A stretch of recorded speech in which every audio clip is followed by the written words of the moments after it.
Hello everyone, this is the Smart #5 Brabus edition. I just did a range test at 130 and now we're gonna do a test at 110. The car is a 100 kWh battery, 94 kWh can be used, has all-wheel drive, 646 horsepower, has 21-inch wheels on there, 255/40, and we're charging here at City Watt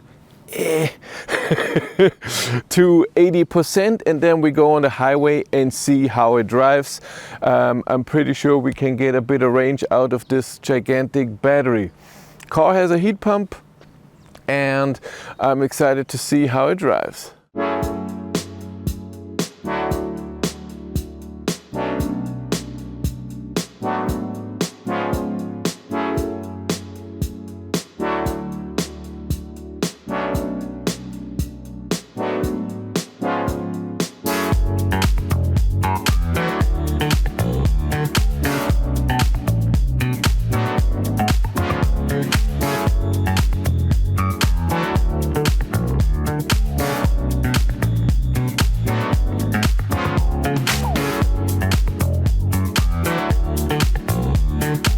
I'm on my way again, and now I'm driving 112 on this beautiful head-up display or this beautiful cockpit. All nice. I'm using my last charge trip since charging. I just did my charging test, which was amazing. I'm gonna talk to you about a second.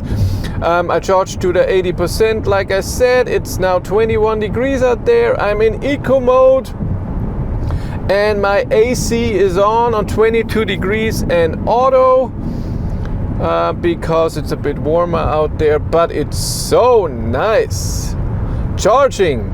So Smart advertises 400 kilowatt charging to peak in 18 minutes from 10 to 80%.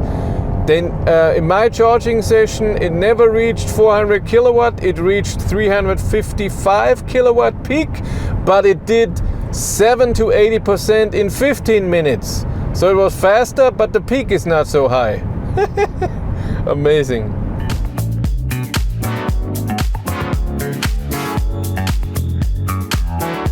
I have used 10% of my battery and drove 48 kilometers, so calculated range would be 480. My average consumption is 21.1 kilowatt hours per 100 kilometers. Now 23 degrees out there, and my AC is now 21.5. I needed that. But let's see 480 kilometers if it goes down like in the first test.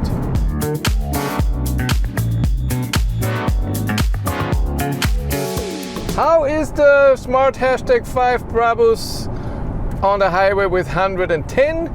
And it drives the same. It's as quiet as 130. It's not that much quieter because it was just amazingly quiet at 130. Drives good. Cruise control, I have the same problem as with 130. Doesn't recognize my touch very well, and then I'm not touching, I have to steer. And when I steer, I get a warning, hey, don't steer, I steer. Bit different phrase. And also the distance when a car is passing me and driving over, and it's not extremely close. It's slowing me down even though the car is driving faster. That's a bit annoying.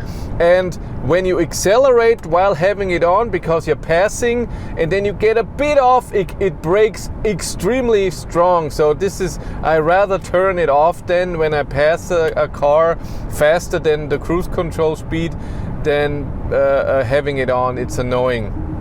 And steering assist is okay. I don't find it incredibly great, but when it's like this right now, it's pretty good.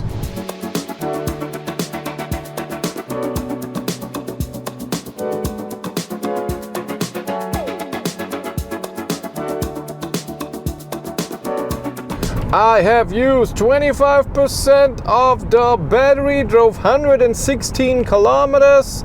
That's 464 kilometers of range, and before we had 460. So far it stays stable, which is nice. Consumption 21.4, 24 degrees out there. I have the seat ventilation on, but I doubt that this will take a lot of energy. In my graph, so what everything takes power, I see that the battery temp control used 1.1% and AC system 2.7%. Bit more than before.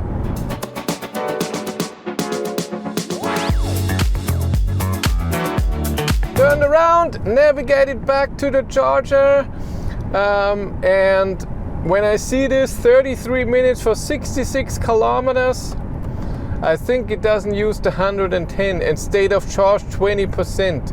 It thinks for 66 kilometers we need 19%.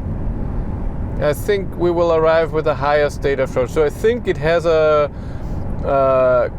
speed that the navigation just takes. It doesn't matter how fast you're going. If you're going 200 or 80, it will take the time for the state of charge and the arrival time, like Google Maps by the way, at around 120 I think. Yes. But I love that I can see here where the next parking and the next toilet is on my route. I don't think this is just in this direction, it's on my route because this was here before. I like that. It's really nice, I love that. And when you get out, then you have the navigation here. And you can have this as your background depending, then this is all navigation then. And then you have this extra. It's all up to you.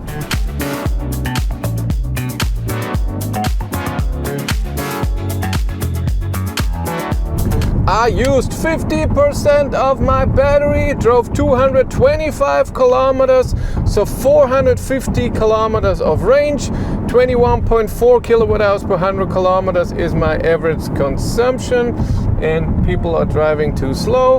My arrival time is later now, a few minutes, and my state of charge is 3% higher. And I noticed when you're navigating somewhere, and you get out and lock the car because you're going to pee or something, navigation is off when you come back. If you have one destination, that's no problem, but if you have a whole tour, that's annoying.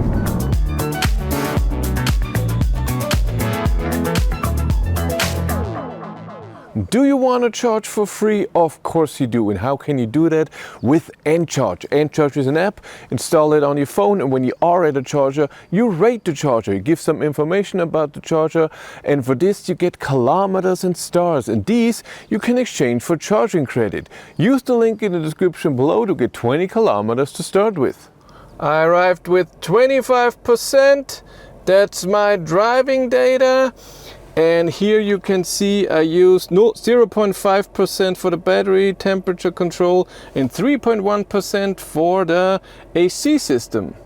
So I calculated the range and I get to 450 kilometers. That's the right number. And that's okay. Before we had, what was the other range test? 350? I think so. So 100 kilometers more when you drive 110 instead of 130. But we needed the AC. And the range that I calculated is based on the kilometers that the car shows. At home, I will, with Google Maps, show what exactly the distance was. And this you can see here in this chart on the left. On the right, I can never remember. But it's the Brabus edition, very sporty and a lot of power and gigantic tires and all-wheel drive. So of course you have a bit of higher consumption. With just the rear-wheel drive model, you will get way more range. I'm charging now to 80% and then I'm gonna do my power drive, but I have to go back where we just came from, 30 kilometers, and there's a highway where there's less traffic, and then we see how the car handles with top speed. If you wanna compare range results, there's a link in the description to Google Spreadsheet where all my range tests and my long distance tests are in there. But that's it for me. Thanks so much for watching. Have a great day and take care. Bye.